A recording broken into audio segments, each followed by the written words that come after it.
Good morning, good afternoon, good evening, everyone. I would like to welcome you to the last before Christmas Wasteless World Talks with Bill and Kevin.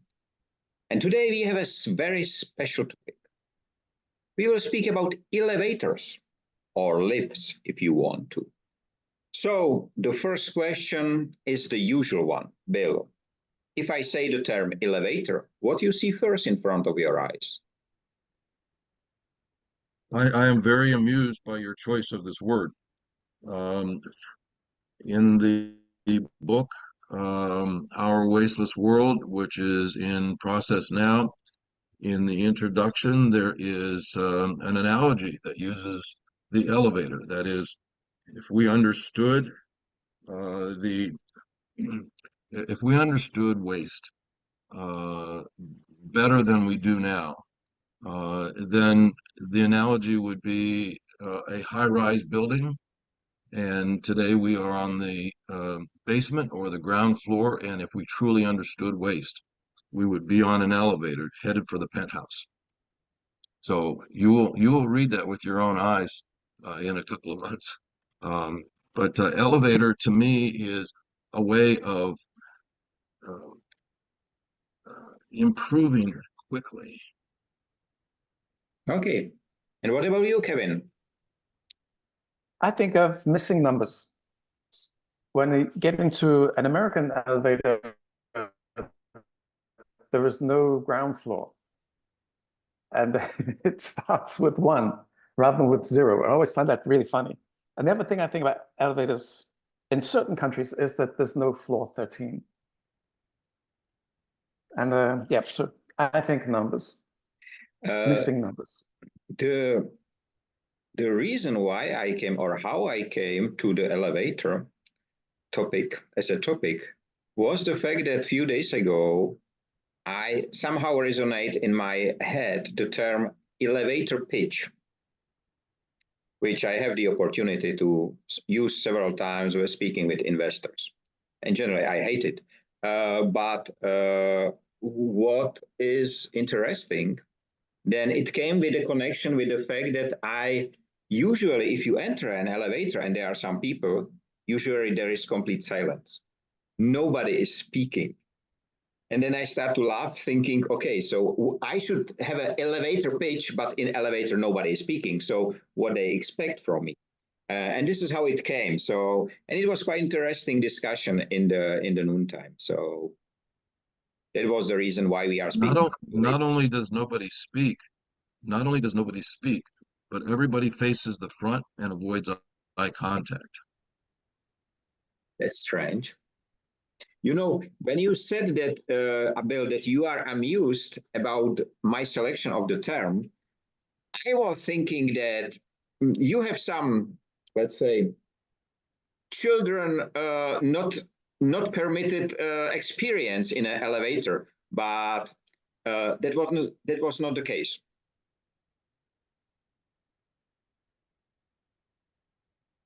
No, we have been inundated with children recently, 2, 3, 4, 5, 6, 7, 8 years old, but the word did not bring back their memory.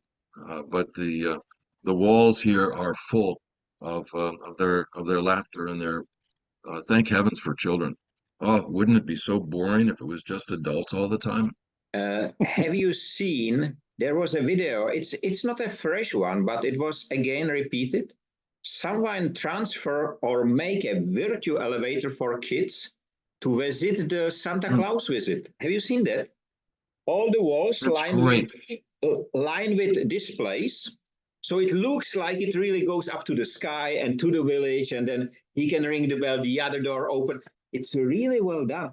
And when I saw it for the third time already, I was thinking, why nobody is doing that in a regular elevators, you know, to have some fun inside. I have seen the Japanese fun, you know, the Japanese style of fun, where they was the screen on the floor and it start to crack, so imitate the cracking of the floor. horrible, horrible. To be honest, I do not want to stand there.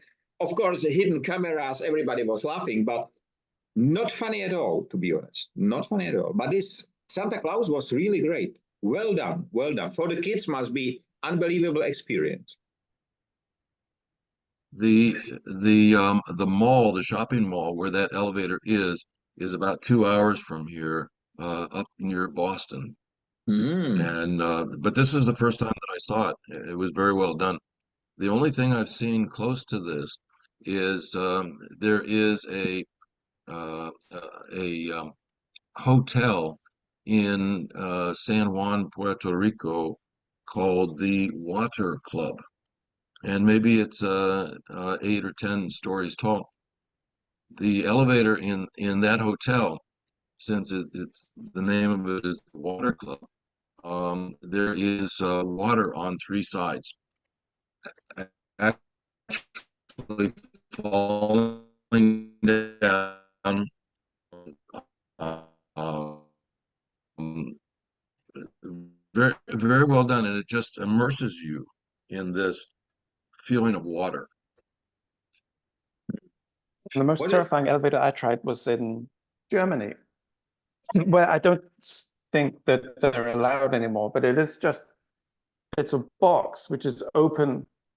And so you imagine there's quite a few boxes on this continual band. And so the elevator door is open. The doors don't do this. It's just a hole. And then the empty box will come up and you have to step into it. It doesn't stop. And then you go up and then you have to step out of it. And then I've never found out if it stops and lets itself back down or if it goes over and down again. But the consequences of not getting out on the top floor, if it is a continuous band, would be remarkably unpleasant. Kevin, when you visit me, I will take you to this elevator. We have here it in the city. And I can tell you the result, but I will not. So you have to find out yourself. There are not so many in the world, but in the old times, that was one of the common kinds of the elevator.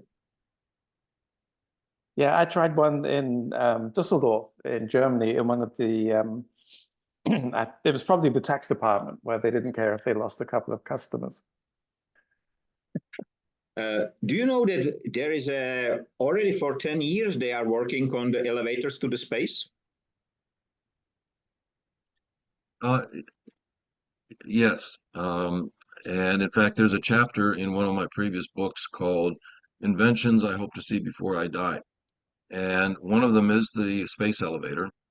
And they were waiting for 2 inventions or 2 technologies to be further developed. One was a cable that is light enough but strong enough to support a car or some sort of vessel, and they would just place it in outer space out far enough so that the gravitational pull does not pull it back in, and the centrifugal force will hold it out there.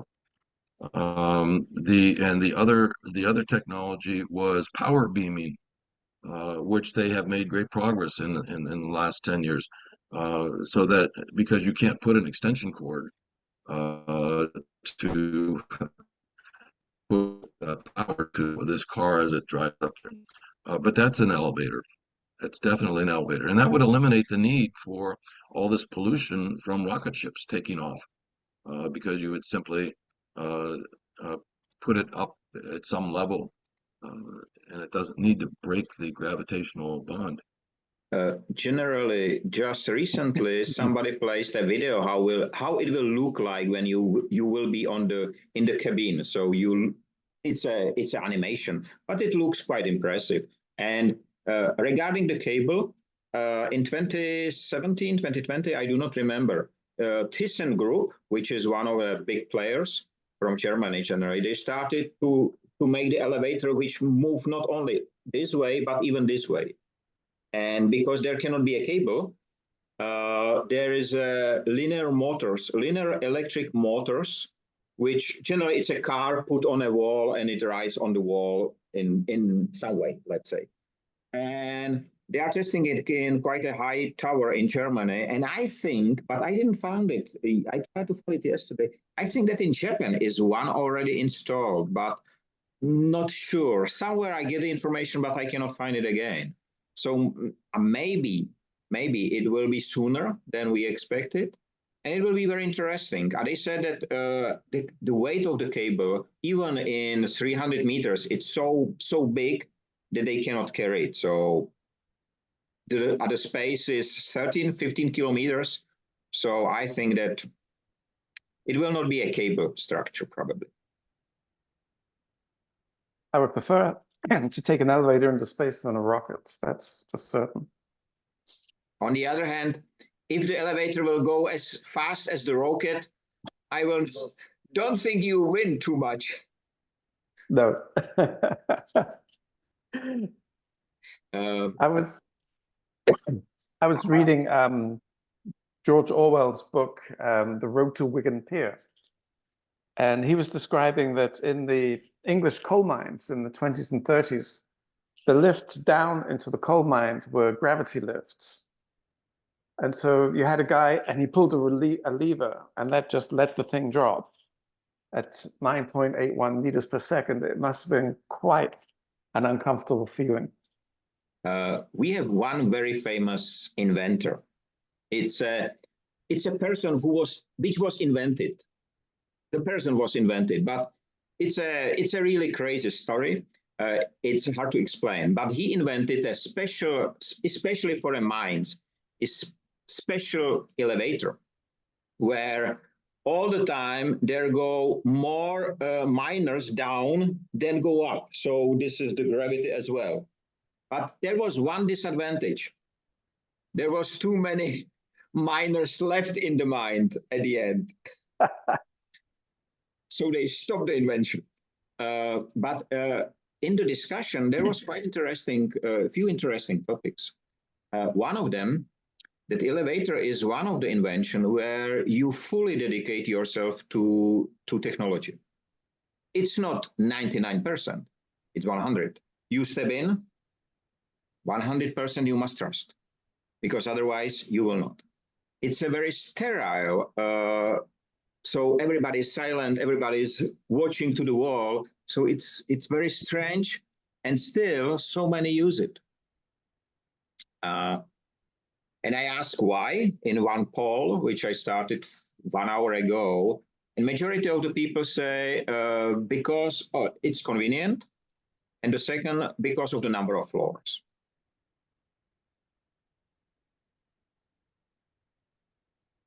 And yes?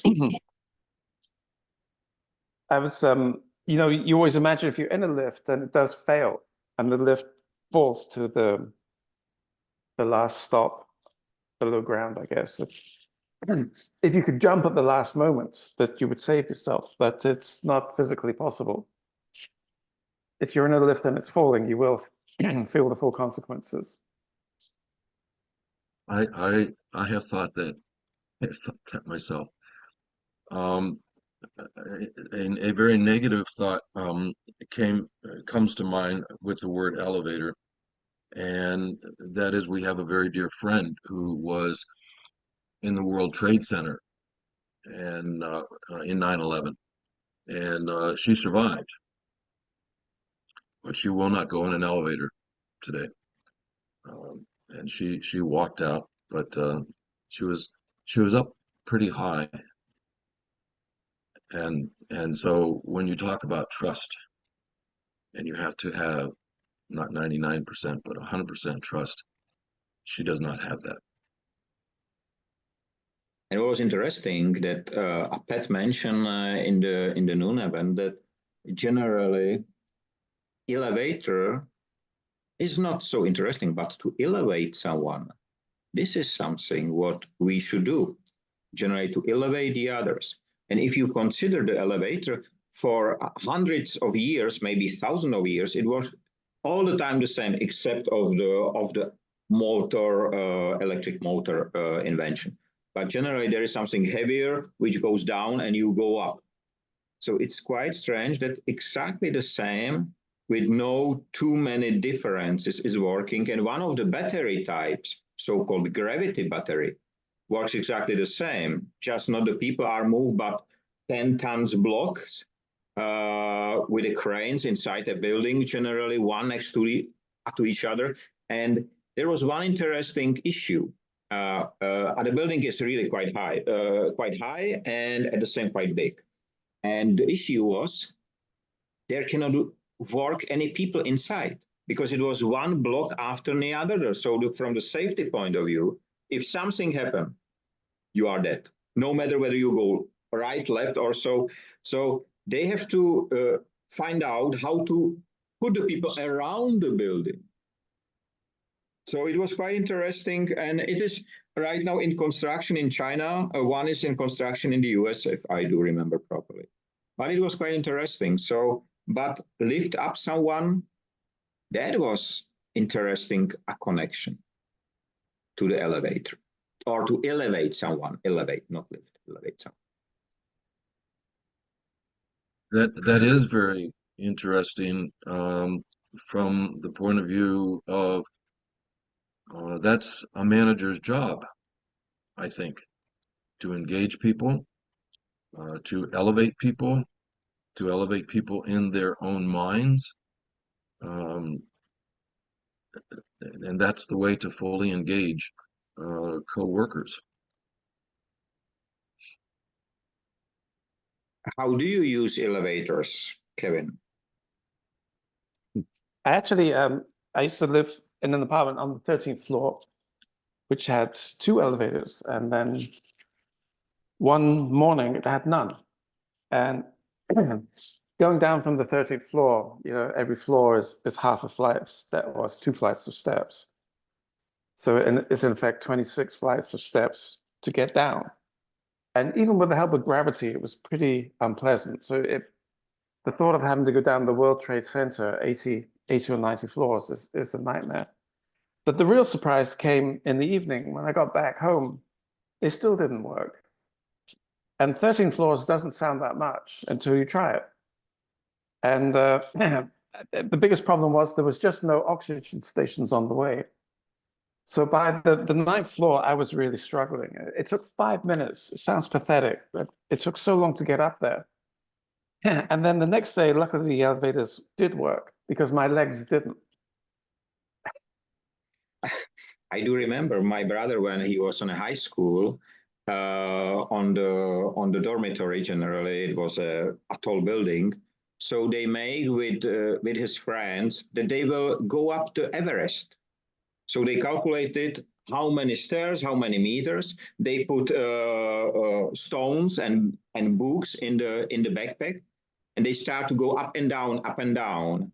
He said, I was up to Matterhorn, I think. I was not. And the next day, because he hauled himself on the railing, for 1 week, he has such a big, this, whatever, how it's called, I don't know, this big water-filled bump on his head. And he said, never again, never again. And he is quite a sportive guy. So, but it must be horrible, horrible. And if you imagine all the people living in, or not all, but many people living in this small island countries like Hong Kong and Singapore, where everybody is, how they do without a lift. I don't even know if there is a lift at all, but they are really, really high. So hard to imagine. I would say without a lift, buildings can't be more than 10 stories maximum. Up from that, I mean, it has to be just young people or extremely fit people. It is surprisingly difficult to get up 10 flights of stairs. Not only difficult, but scary, especially if you can see out. I remember an elevator in Toronto. I don't know how many floors it was, but it was actually built on the outside of the building so that you could get the view. It had a glass floor. And about 1 or 2 minutes into that journey, I just shut my eyes. That was amazing. I had a video camera. I don't know where that video is anymore. Taking a picture as we went up, up, up, up, up, up, up. It's scary. And why is it scary? What is happening in my mind that scares me like that? That's what a bird sees. A bird is not scary or scared of being up high. Of course, I don't have wings, but people's terrible imagination that would conceive of an elevator with a glass floor. It's not nice. Have you seen this? There's a glass bridge. I think it's in China. In About China, yeah, several. yeah, there was no way I would put myself anywhere near that thing. But they did. There was one young person after another calculating the distance between the planks varied, right? So they would calculate, and then they would hop, hop, hop. Of course, they had uh, some sort of bungee cord around their waist. But I don't care. There's just no way. There was just no way. Is And that they something that happens with age, Kevin? I probably would have done that when I was 10 or 12 years old. I did a lot of foolish things. I think it is with age you get more cautious and wiser, less reckless. and there is some age limit, I think 2 years, where you do not recognize it. If you put a kid on it, so it does not recognize it at all. So it goes straight.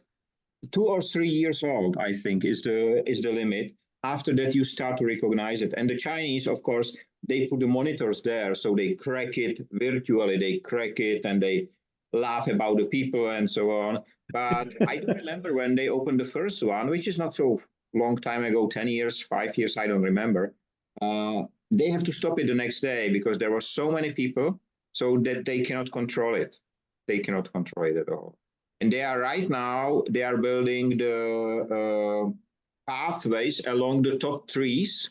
If I do remember, we have one or two here in Czech Republic as well. The best one, I think, is in I'm not sure whether in Germany or Romania. They build it, but before they finish, they cut all the trees away. So there are no trees, just elevated walking there, but no trees. I think Romania, I'm not sure.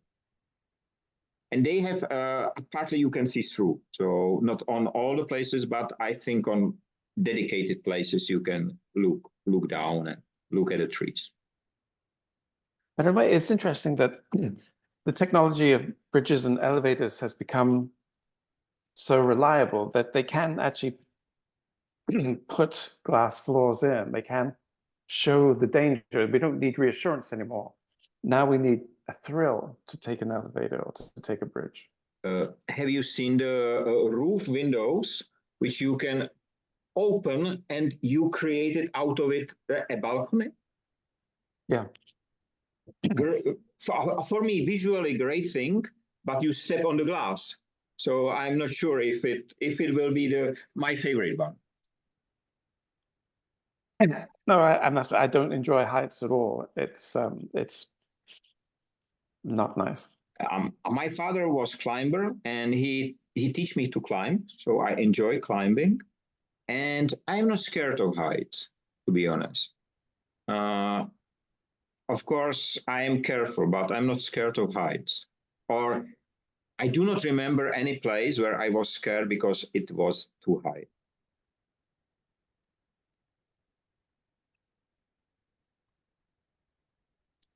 But coming back to the elevators and elevator speech, why do you think they call it the elevator speech?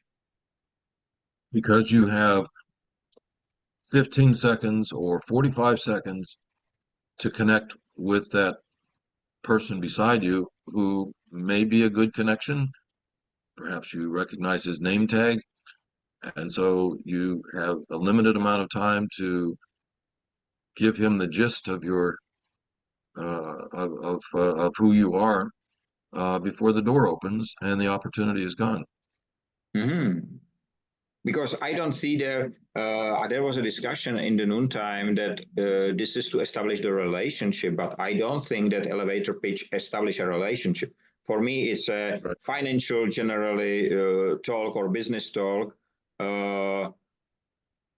whether I will be able to persuade the people to give me the money or not. I generally hate it, not because I have to speak with people. I like to speak with people, but because it was so oriented on money only that I'm sick of this type of calls. I was prepared, but I didn't like it. I don't see it as money as much. In fact, I never made the connection with money. It was a networking thing. It was everybody has a story. Michael Rada's story is very different from Bill McClain's story or Kevin's story. And to get a little flavor of the other guy's story, and if you find it attractive, then maybe you come back for more later. But it's more to give a sneak preview of the other person's story. Have you guys heard of log lines? Do you use those? Say that again? Yeah, a log line? log line. It was invented for Hollywood, where a producer, he wanted the outline of the story in, I think it's 14, 15 words maximum. A log line shouldn't be longer than that. And so the first concept they'll have is give me a log line. And to write them is extraordinarily difficult, but it is possible. And when you get it right, it is so satisfying because a log line just needs pure information. It needs no decoration, no description, just the purest form of storytelling imaginable. And it's to practice writing log lines it's really great for communication skills. It's a wonderful way to try and write. It's not easy, but it is terrific practice. It sounds a little bit like haiku, perhaps? I don't know what that is. A poem. Gee, I don't know that. I don't know. There's rules to it. It's very, very short. Yeah. But it reminds me more on tweet and Twitter. So 300 characters. The same number is if you would like to use invitation in LinkedIn, 300, or it was. Right now it was reduced by 100. So it's 200 characters, which you can use in a note, which you send to someone to connect with you. And if you put there even a link like I do to a keynote, so you have something like 120. Still it is possible. Still it is possible. I have the engagement rate, so the people who accept it, I am about somewhere around 95%. But to get from 300 to 200, it was really difficult. And you remember the very old, the very first SMS messages on the mobile phones? I think it was 180 signs, if I do remember properly. I'm not sure. I think somewhere around this. That was the first SMS messages length. And you pay for every character.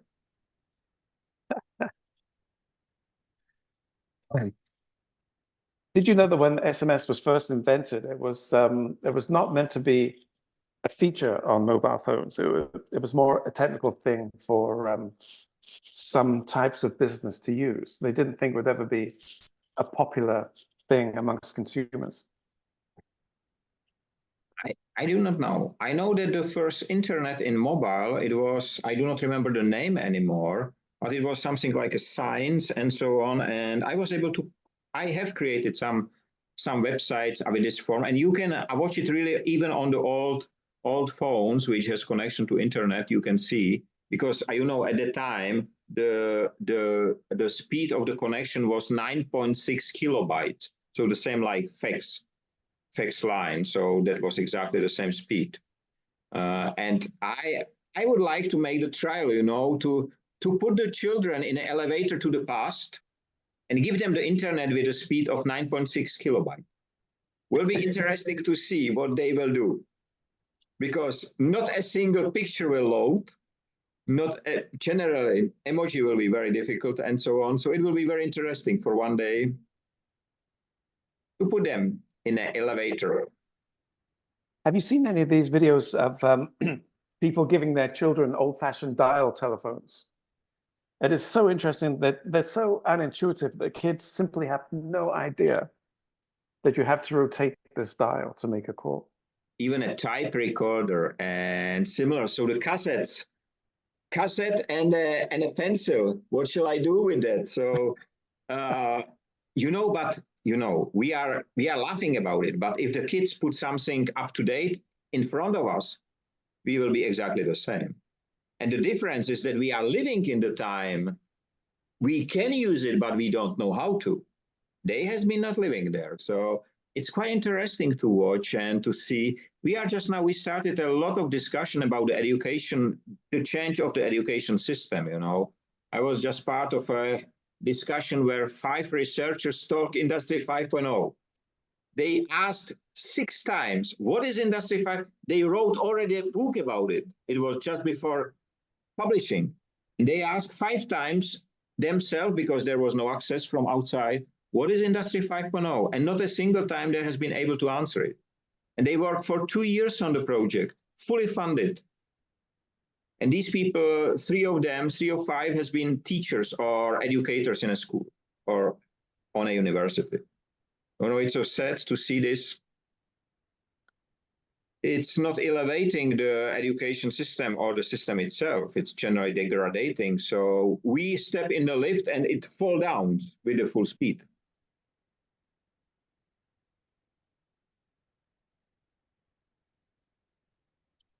With no break. No break. But I think that we can use the example of the elevator really, because many people in the world know what is elevator. Majority probably already drive an elevator, so they know. And to connect the elevator with the addiction to technology, this 100% trust, I think the people will understand maybe, because we are still missing the way how to get the message to them. This can be one of the ways,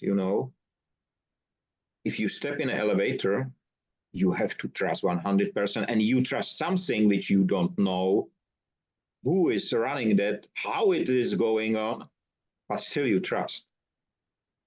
Do you want the same with your car, with your toaster, with your bulb? Everything is right now a chip and a computer. So that's the right question. I don't mind getting in an elevator, but I don't want to get in a driverless car, even though I guess they're in principle the same thing. Kevin, I hear people say that, and then I watch the cars go by, and how many people who are driving those cars are texting or have been partying and have no business being in a car, or on and on and on. So many distractions. And when I'm in a car and I'm driving a car, when I used to go down to my parents' house, which was 8 hours away, and I would put 3 kids into the car and my wife and drive 8 hours. And by the time I got there, usually it was after a full day of work. I'm absolutely useless, cannot carry on a conversation, cannot for a day or two, right? So the driverless cars, the autonomous vehicle technology eliminates all of those difficulties. It brings some of its own difficulties, but I am just amazed at what people will do when they're pretending to drive a car. There was I think they call for a bankruptcy currently. One of the largest who tested in the US, who tested the driverless cars. I don't remember the name just now. I think they did not make it. So after 1 year or so they generally has not been able to run the business anymore.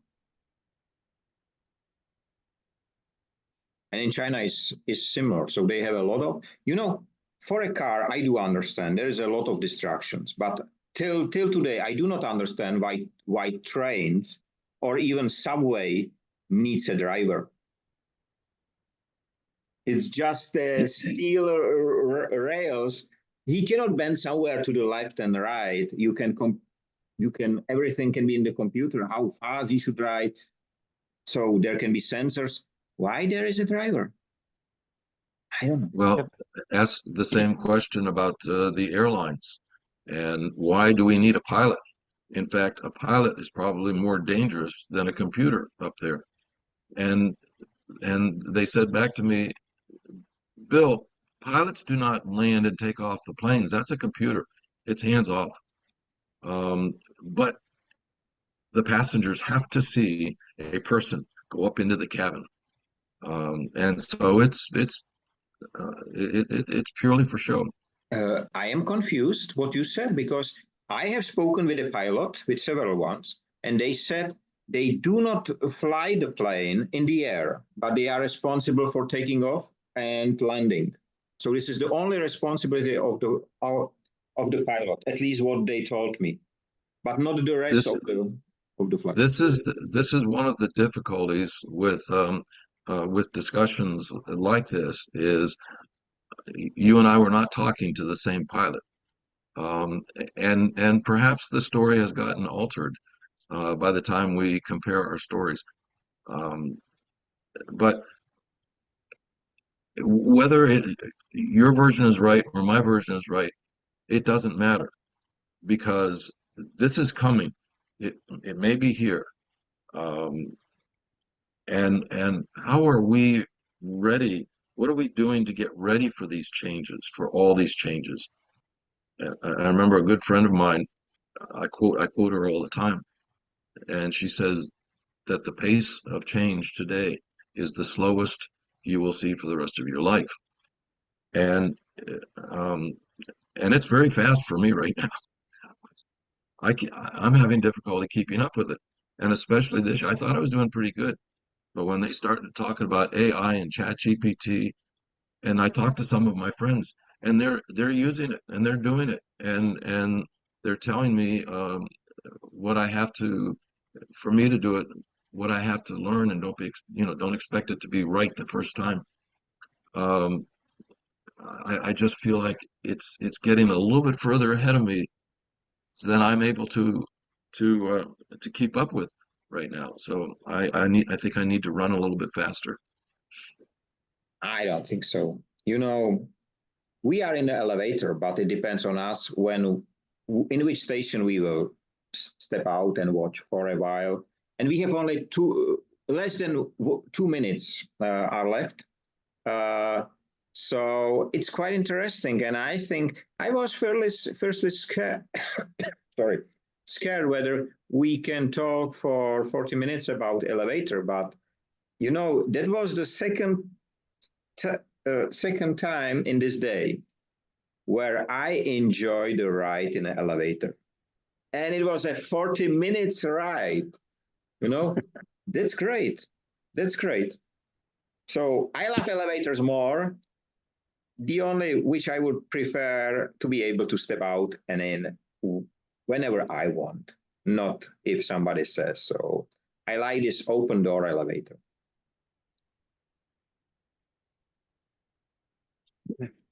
And one interesting bit of housekeeping, the thing at the back of the aeroplane which tips up and down and makes the aeroplane go up and down is also an elevator.